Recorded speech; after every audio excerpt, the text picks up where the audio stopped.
is why I never drink and read. Here's some lessons that I've learned as a tarot card reader. Also, hi, if you're new here, my name is Dr. Bianca Flores. I also go by La Tarotina. I have my PhD in neuroscience, and I love reading tarot cards. So here's what happened. I was vibing with a new friend. She had come to see me earlier that day for a card reading. She asked the basics, but one thing I've learned to notice in people is when they're not really asking the questions they really want to know. But I also can't force that out of them either.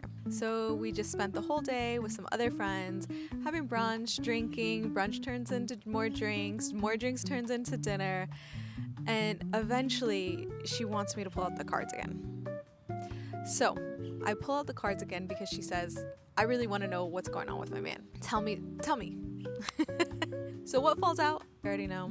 Devil card, Tower card, and some other additional details and information. Because we were both kind of buzzed, her a little bit more, she had this emotional outburst in public that I was not sober enough to handle. Here's a reminder that just because the cards say it, and just because somebody explicitly asks for it, doesn't mean you always need to give it. Now here's what I mean. I'm not saying to lie.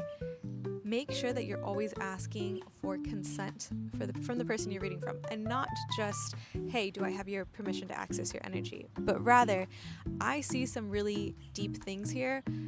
Are you okay with me telling you the truth as it is? Are you in a head state or a space to handle that truth? That's what I've done ever since that particular reading. It's really helped me tremendously with boundaries and trying to understand where the person's headspace is in, because when people come to see you, they have really heavy, intense emotions, and you need to be mindful of that. Just a reminder, don't drink and read. Tarot is absolutely not a party trick, even though a lot of people treat it as such. Ultimately, it's a spiritual tool. And a good rule of thumb is, if you wouldn't ask the question sober, don't ask it when you're drunk. Stay curious, stay connected, trust your gut.